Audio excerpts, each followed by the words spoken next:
Este programa llega gracias al auspicio de Megacenter, Pinos Aranjuez, CarMax, distribuidor oficial de vehículos Hyundai para Tarija, Universidad Privada Domingo Sabio, Gobierno Municipal de Tarija, COSAL y Consejo Municipal de Tarija. Bienvenidos, comenzamos. Yo vivo en una ciudad errante que un día se mudó. ¿Qué tal? ¿Cómo están? Muy buenos días. Les saluda Roy Moroni Cornejo. Bienvenidos a su revista Hola Tarija. Qué gusto, Grecia. Muy buenos días. Bienvenida. ¿Qué tal, Roy? ¿Cómo estás? Buenos días. Bienvenido también a la revista. Buenos días a la gente que también comienza a seguir nuestra señal en estos momentos de la mañana. Encantados de iniciar esta nueva jornada ya en jueves.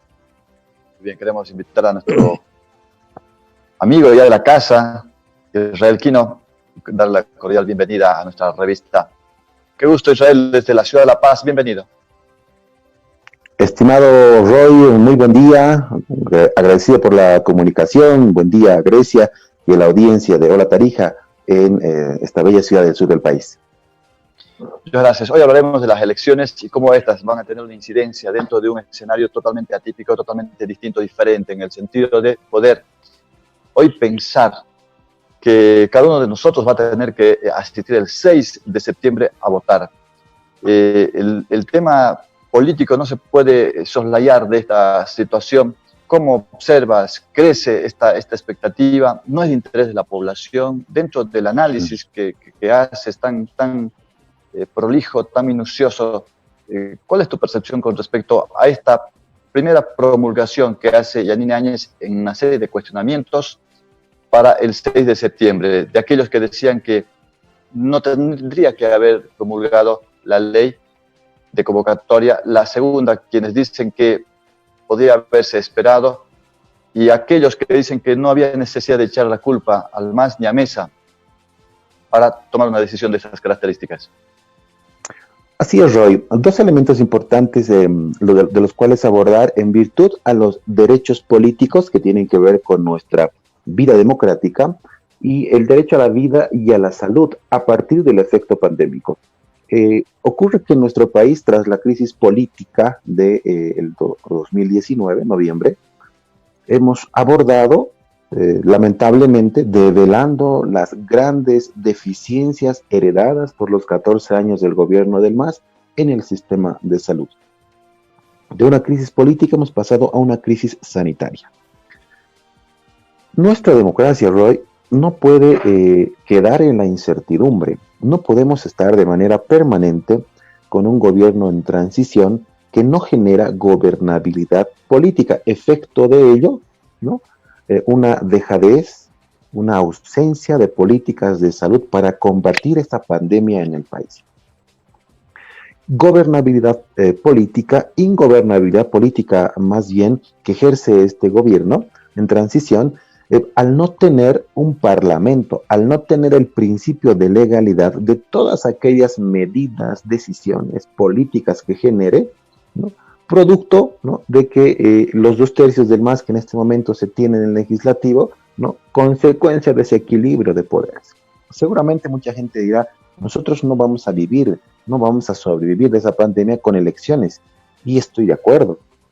El 6 de septiembre, la próxima decisión que los bolivianos tomemos en las urnas probablemente no tenga que ver con que encontremos la cura a la pandemia, pero le estamos otorgando en el momento del proceso eleccionario esa legitimidad a un gobierno legal y constitucionalmente electo con la posibilidad de gobernar inclusive legislativamente con otra estructuración del legislativo y coordinar en función a esta toma del poder las decisiones en el marco de la salud.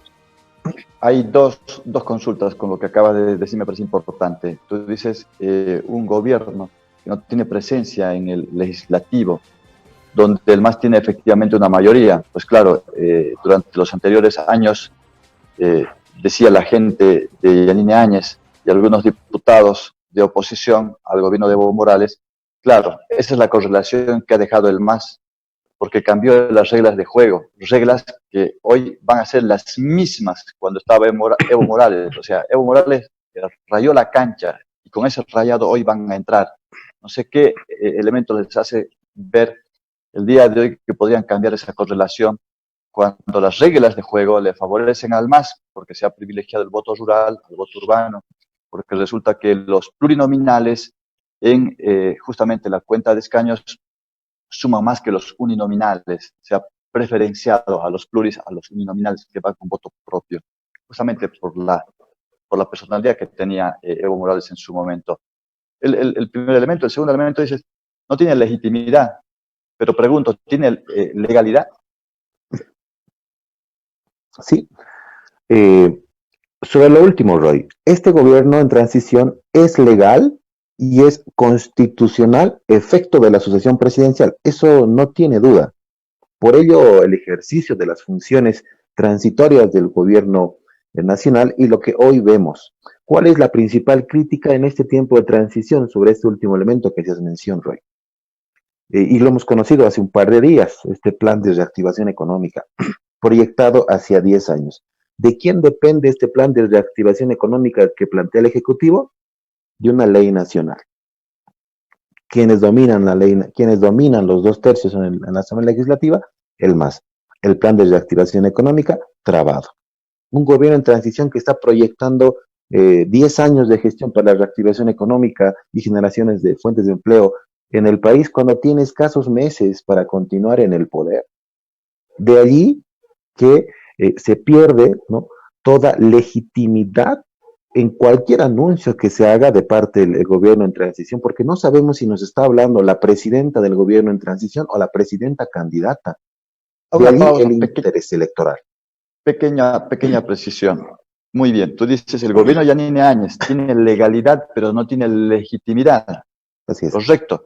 Ahora, el MAS tiene legalidad y legitimidad porque se le está cuestionando a Yanine Áñez, porque es juez y parte, es candidata y presidente. Así es. El MAS, que sale de una denuncia de fraude, el MAS tiene como candidato y a presidente también. Es decir, ¿qué pasa con el MAS? Sí, yo creo que este tiempo de reestructuración política en el país es un tiempo en el que la estructura política propia del MAS va a recibir un duro golpe también electoral en el proceso eleccionario, ¿no? De los 60-70% que en algún momento, inclusive es casi 65% con el que llegó al poder legitimando, legalizando la presidencia del expresidente Morales, hoy ni siquiera alcanza al 40%, ¿no? Vean, está bordeando ni siquiera la mitad con lo que legítimamente tenía en un proceso anterior eleccionario. Pero las reglas democráticas, Roy, en este momento son estas las que tenemos. Esta es la composición. De ahí la naturaleza del equilibrio de poderes. ¿Qué ocurrió ayer con el Ejecutivo? Presentó un recurso de inconstitucionalidad, de consulta, sobre la ley de estados de excepción. Ellos dicen, el legislativo está entrometiéndose con competencias del Ejecutivo, ¿sí? El legislativo, antes de que se promulgue la ley, decía, esa es la sanción de la ley que genera el legislativo y corresponde al Ejecutivo promulgarla. La presidenta en transición dijo, no, muéstrame estudios científicos.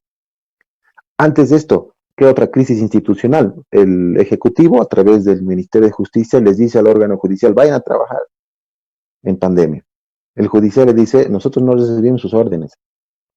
El electoral dice, necesitamos reconstruir el poder porque es parte de la democracia, es importante para el país. Esta crisis institucional, Roy, la estamos viendo todos los días, en que este es el Ejecutivo, este es el Legislativo, inclusive un pronunciamiento del judicial y el electoral, ¿no?, con ese mandato de reestructuración del poder a partir de la celebración de elecciones generales. Es cierto, ¿no? El MAS tiene los 2/3, domina el Legislativo, va a trabar todo lo que tenga el Ejecutivo. El Ejecutivo que piensa todavía extenderse mucho más en el ejercicio transitorio del poder, pero con la traba del Legislativo. El Ejecutivo que quiere ir contra el Judicial le dice, no recibo sus órdenes. Y el electoral ahí, los 4 órganos le puede decir, vamos a las elecciones. Esa es la crisis también institucional que estamos viviendo. De ahí la necesidad de optimizar aquello. Lo otro que tú abordabas, Roy, la ley 421 sobre escaños parlamentarios. Un requisito para abordar siquiera la redistribución de escaños parlamentarios es un censo nacional, lo establece la Constitución. En este momento, en este proceso eleccionario, ir en las mismas reglas democráticas del juego es natural porque así también lo disponen nuestras reglas del juego constitucionales. el año 2022 recién podrá celebrarse, ejecutarse un nuevo censo nacional y a partir de ese censo nacional recién considerar la redistribución de escaños parlamentarios, ¿no? Entonces, de pronto, sí, son las reglas del juego, ha sido el más, 2/3 en el legislativo que ha generado esa distribución de uninominales, plurinominales, y no te olvides de los 7 escaños especiales, Roy. 7 escaños especiales de las naciones indígenas, originarias y campesinas en todo el país, que solamente son elegidas para esas circunscripciones especiales por los pueblos indígenas, ¿no? Entonces, esa forma de redistribución del poder, esa forma de compendio electoral, de reglas democráticas que tenemos, se tendrá que abordar en el siguiente proceso eleccionario, porque sí, hoy día, ¿cuál es la principal crítica? Y hay que también decirlo, el debate entre lo rural provincial y entre lo urbano capital, ¿no? Es probable que entre un 3 y un 5% en todo el país, y seguramente este es objeto de un estudio del sistema electoral de representación y subrepresentación política en el país, es evidente, ¿no? Es entre el 3 y el 5% esa, si tú quieres, anormalidad en la representación y subrepresentación. Pero este estudio deberá ser abordado a partir del 2022 cuando hagamos un nuevo censo nacional. Hoy son estas las reglas democráticas. Israel, yo te tengo una consulta y que tiene que ver con las últimas declaraciones que ha realizado el presidente del Tribunal Supremo Electoral referente a que ahora el ir a votar podría ser tan sencillo como realizar un trámite bancario primero. La segunda pregunta tiene que ver con lo que ya ha mencionado la población, de llevarse las elecciones y por la situación en la que nos encontramos, hubiese mucha gente que no podría ir a votar este próximo 6 de septiembre. ¿A quién favorecería este panorama? Sí, eso es indudablemente el Tribunal Supremo Electoral, a partir de la vigencia de esta ley, eh, tiene, ¿no?, inicialmente 2 días para publicar el nuevo calendario electoral con la reprogramación de fechas y fases de cumplimiento del calendario electoral. Así vamos a tener con certeza en qué día del calendario electoral estamos y cuál es el proceso. Un rol determinante del Tribunal Supremo Electoral en este tiempo para que los bolivianos conozcamos cómo reestructuraremos el poder camino al 6 de septiembre. Las declaraciones del presidente del Tribunal Supremo Electoral hay que entenderlas en qué sentido. ¿Qué ocurre aquí en La Paz? En un núcleo electoral, uno de los 2 núcleos electorales por la densidad poblacional, por la cantidad de votos, ¿no?, más importantes del país, al igual que Santa Cruz, al igual que Cochabamba, por la densidad poblacional. ¿Qué ocurre? Los índices de riesgo municipal que dispone, ¿no?, que producto de este estudio, alcalde de La Paz, alcaldesa del Alto, gobernador del departamento de La Paz, permitieron cuarentenas flexibles, restringiendo, minimizando las medidas de restricción. Hoy día, en la sede de gobierno en La Paz, trabajan todos los ministerios. Los servicios de atención al público en los 2 municipios trabajan normalmente. En la gobernación trabajan normalmente. Bancos, entidades financieras trabajan con normalidad. Actividades comerciales trabajan con normalidad. Mercados trabajan con normalidad. Entonces, se ha aperturado las medidas de restricción. ¿Y cuáles son las consecuencias? Casi 1,000 casos por registro día en La Paz. Anoche más de 800. Hace 2 días más de 900.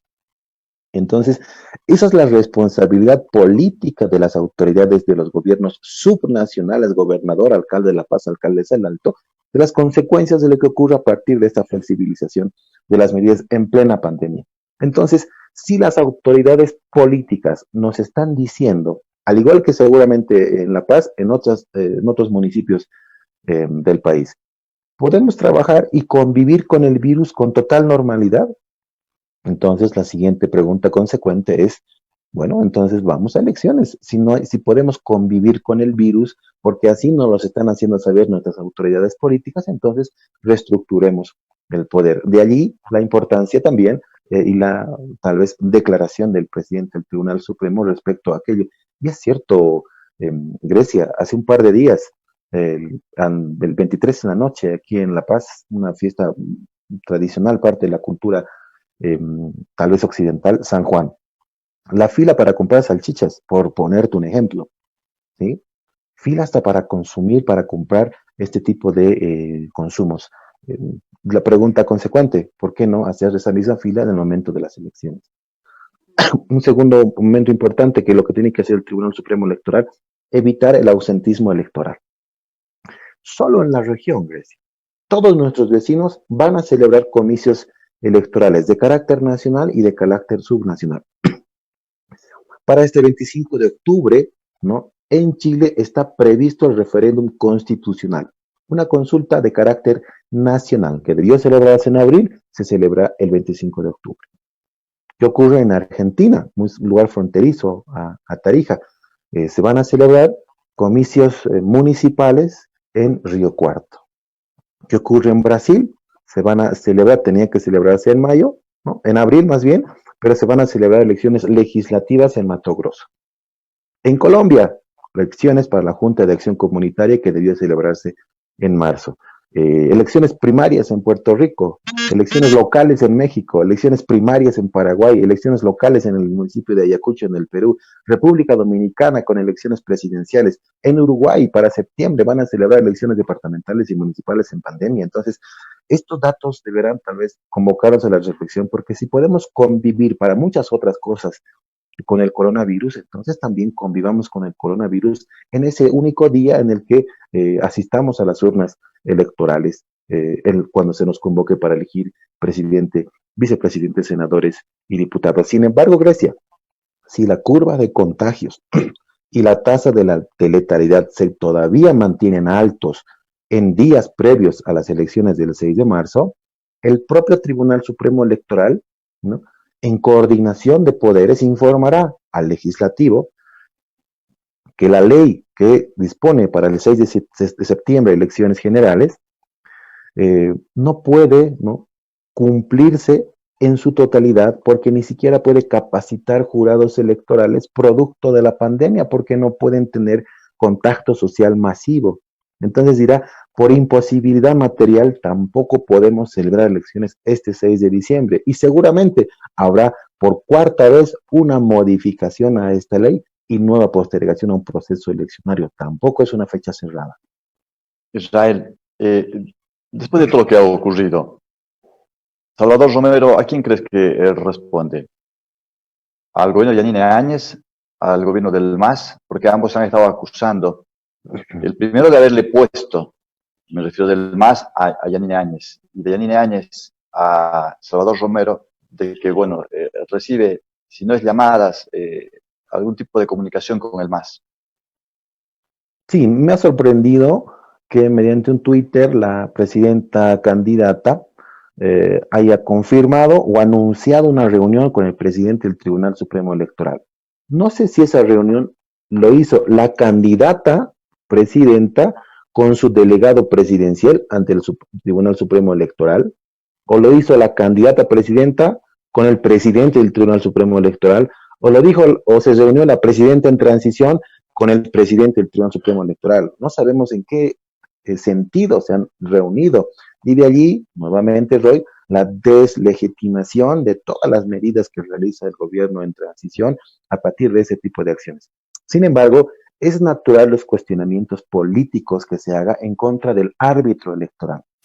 Creo yo, uno de los mayores logros importantes de gestión y de reivindicación como órgano de poder, porque ya no son una corte electoral, Roy.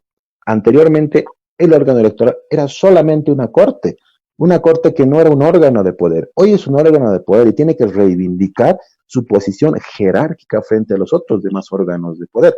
El acuerdo logrado para este 6 de septiembre con participación de la Unión Europea, de la Iglesia y de organismos internacionales, y el acuerdo con las agrupaciones políticas ha generado indudablemente un logro importantísimo del Tribunal Supremo Electoral, y hay que reivindicar ese trabajo institucional, que es natural que existan cuestionamientos del MAS, del gobierno en transición o de otros actores políticos, inclusive candidatos hacia el árbitro electoral, es natural. Sin embargo, el momento en el que vayamos a las elecciones va a ser el día en que recién pongamos a prueba la transparencia de las acciones y esta reivindicación del voto, de la transparencia, de la delegación del poder de nosotros como pueblo hacia el poder. Ese día vamos a reconquistar la democracia de manera transparente tras las denuncias del fraude del año pasado.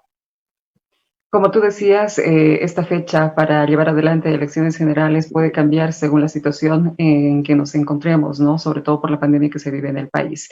Pero el postergar nuevamente elecciones significa también un gasto, ¿no? Porque se tiene que volver a realizar algunas actividades del calendario electoral, como está sucediendo ahora, ¿no? Esto implica un monto de dinero que evidentemente el día de hoy lo reclaman diferentes sectores, sobre todo los de salud. ¿Puede darse de igual forma una situación similar si es que se postergarían nuevamente las elecciones? Sí, yo creo que la solicitud que realizó el Tribunal Supremo Electoral en esta nueva ley del 6 de septiembre consideró esa modificación presupuestaria porque gran cantidad de ese dinero, de esa partida presupuestaria, van a ir a las medidas de bioseguridad para electores y para jurados electorales. Entonces, esta disposición de requerimiento financiero del Tribunal Supremo Electoral debe ejecutarse y naturalmente genera un gasto presupuestario al Estado. Sin embargo, Grecia, este gasto de presupuesto es necesario porque hoy estamos pasando una crisis institucional, un gobierno en transición que no puede gobernar por no tener un parlamento que le traba al Ejecutivo por no ser políticamente coincidente. Esa crisis no puede continuar, no podemos continuar en incertidumbre democrática y hay que darle la posibilidad de generar planes, políticas de salud, principalmente a un nuevo gobierno legal y constitucionalmente electo. Sin embargo, si la curva de contagios por el efecto de la pandemia y tasa de letalidad todavía son altos en fechas que se aproximan a las 6, al 6 de septiembre, deberán modificarse nuevamente elecciones generales en el país y seguramente con lo que tú dices, nueva modificación presupuestaria del Estado, en particular para la celebración de ese tipo de comicios electorales. Sin embargo, también es parte del poder político reformular las condiciones de otorgación presupuestaria que hace el organismo electoral hacia los partidos políticos. Cerca del 60% del dinero para campaña electoral de este 2020 van a ir al movimiento al socialismo y a partir de ahí, en proporción respecto a las demás agrupaciones políticas que participan de los comicios presidenciales. Eso deberían modificar y ese dinero que deberían disponer para la reprogramación presupuestaria en caso de nueva suspensión. Son 3 suspensiones, Grecia, hay que tomar en cuenta que tiene en las elecciones presidenciales en el país. Primero fue la ley 1266 que convocó para el 3 de mayo. Luego fue la ley 1297 que modificó el 30 de abril las elecciones para agosto. Y esta ley reciente, por tercera vez, hacia el 6 de septiembre. Entonces, ya son 3 veces que se posterga las elecciones generales en el país. Para ir cerrando, Israel, ¿Evo Morales está habilitado?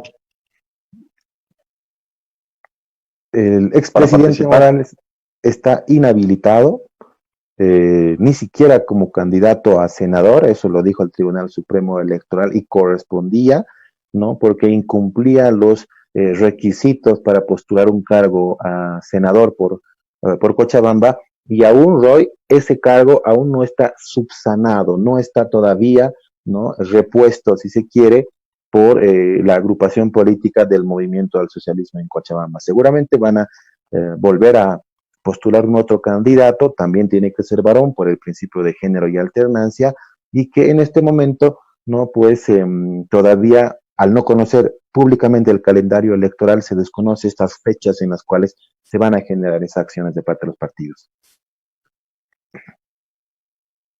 Muy bien, te agradecemos mucho. Así es, te agradecemos mucho, Israel, por acceder a la entrevista, ¿no? Hay diferentes consultas que realiza la población, desde cómo sería un proceso de votación, al igual que un mismo trámite bancario, si al banco te dejan entrar según tu cédula de identidad, se podrían llevar adelante elecciones en tan solo las 8 horas como se han llevado el año pasado, pese a haber sido anuladas. Son varias las interrogantes que la población se pregunta y no sabemos qué es lo que va a pasar con exactitud días antes del 6 de septiembre, porque tú ya lo mencionabas, si es que no se van a poder capacitar a jurados electorales, va a ser imposible también que se lleven adelante las elecciones este próximo 6. No sé si tienes algo más para acotar y agradeciéndote, obviamente, por acceder a esta entrevista. Sí, Grecia. Hay que dejarle al organismo electoral trabajar en este tiempo de pandemia sobre la reformulación de su calendario electoral y la forma en la que vaya cumpliendo fases. Hay fases en el calendario electoral que son exclusivamente administrativas. Por ejemplo, remisión de informes de listas de habilitados vía los servicios de registro cívico, vía Cerecis. Hay fases que son estrictamente administrativas propias del Tribunal Supremo Electoral. Un otro elemento que se tiene que considerar son el reempadronamiento, por ejemplo, de jóvenes que cumplan 18 años hasta el día de la elección. No se les puede vulnerar su derecho político a votar. Y el mayor desafío del Tribunal Supremo Electoral en este tiempo estará, seguramente, en considerar cómo va a ser la jornada electoral, qué medidas de bioseguridad para electores y jurados electorales y cuántas horas. Seguramente va a ser un horario extendido más allá de las 8 horas. Van a ser un horario mucho más extendido y en más recintos electorales. No se puede conservar la misma cantidad de recintos electorales. Tiene que haber muchos más recintos electorales para evitar ese contacto social entre quienes asistan a las urnas y a las mesas de sufragio. Un desafío importante para el Tribunal Supremo Electoral. Dejémosles trabajar, veamos cómo van a responder en pandemia y celebrar comicios electorales, que lo está haciendo el mundo, Grecia. Al igual que Bolivia, 65 países en el mundo ya han postergado sus procesos eleccionarios, otros 22 se han mantenido conservando las fechas iniciales y por los ejemplos que hace un momento mencioné, solo en nuestro país, todos los países vecinos fronterizos van a celebrar comicios electorales. Esperemos, más pronto que tarde, no solamente en Bolivia y en el mundo, podamos vencer esta gran batalla al coronavirus, pero no podemos estar en la incertidumbre democrática ante esta crisis de poderes, esta crisis institucional. Debemos atender un tema prioritario que es la salud. Y la salud debe ser atendida con políticas de Estado por un gobierno legal y constitucionalmente electo. Muchas gracias, Israel, como siempre, por la gentileza. Un abrazo hasta la sede de gobierno. Muy buenos días. Muy buen día, Roy, agradecido por la comunicación. Bendiciones en sus hogares. Muchas gracias. Muchas gracias igualmente. Bien, Israel Quino, analista político desde la sede de gobierno, generando una radiografía muy finita, ¿no?, de la situación actual en la que vamos a tener que ir a votar en medio de la pandemia. Ya hay fecha para la próxima elección, para acudir a las urnas. La forma, falta definir ya el cómo, ¿no? Está definido ya cuándo, ahora falta el cómo. ¿Cómo vamos a acudir? ¿Qué medidas de bioseguridad? No sé si era tan sencillo, Grecia, como decía Salvador Romero, como ir al banco, ¿no? Si la gente puede ir al banco y puede hacer la filita, ¿qué problema hay que vaya a las urnas y también haga otra filita? Pero de todas maneras son elementos que se están hoy tomando como ejemplo para sacar ese tipo de cuestionamientos que hacía en algún momento el gobierno. ¿Cómo vamos a ir a hacer una fila en pandemia? Bueno, están haciendo fila para cobrar los bonos también. Eso es lo que dice la otra parte. Entonces, bueno, ahí hay una situación complicada, ¿no? Pero de todas formas creo que ya hay una decisión adoptada. Se van a convocar a las elecciones, ya está todo listo, faltan definir los cómo, nada más, para que el 6 de septiembre pues, se lleve adelante estos comicios electorales a nivel nacional. Así es. Muy bien, cambiamos de tema y vamos a ir a continuación con lo más sobresaliente en cuanto a noticias. Comentarles de que el ministro de Gobierno, Arturo Murillo, en las últimas horas ha dado una serie de declaraciones. Dijo que tenía que haber existido una barrida de masistas al interior de empresas estatales. Esto debido a los hechos que se han suscitado con el tema respiradores, con gente que era parte del anterior gobierno, entre una serie de cosas. A esto salió Andrés